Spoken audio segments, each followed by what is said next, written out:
And if you're feeling as if your allergies may be acting up worse than usual, or you find yourself coughing a lot, maybe losing your voice, those Canadian wildfires might be to blame. Yeah, they've had a significant impact in our area. In fact, the Illinois Environmental Protection Agency has issued yet another air quality alert for the next couple of days.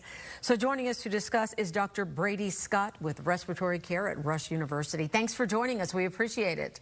Thanks for having me. Okay, so let's just talk about everybody, and then we're going to focus on those who are sensitive. But in general, tell us what happens to breathing when we are taking in this residual smoke? How does it impact our lungs?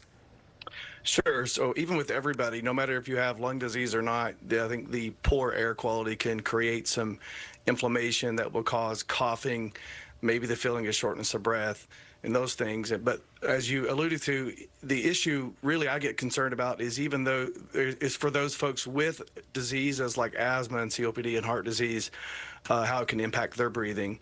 So in reality, everybody needs to watch it, but it's particularly that group. Yeah, let's talk more about that group, the people who are sensitive and have underlying respiratory conditions. Really get into how bad this can be for them and what they should be doing right now to take care of themselves. So my advice to folks are, we turn on news shows like yours and we look for the weather because we want to know if we need an umbrella, or we listen for traffic because we need to know what route to take.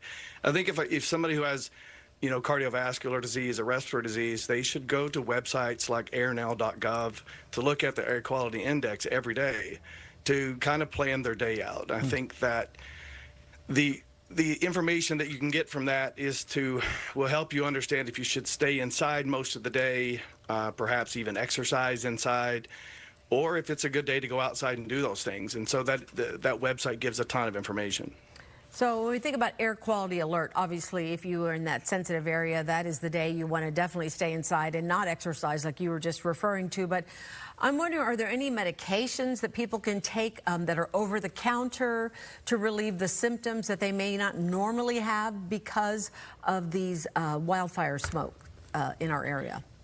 Nothing particularly stands out for me. I would say to try to reduce exposure. So again, for those individuals who don't have some of those conditions, I think the idea is to understand whether, listen to your body, and if the exposures are bothering you, either try to reduce exposure by going in your home or your place of work, closing the doors and closing the windows.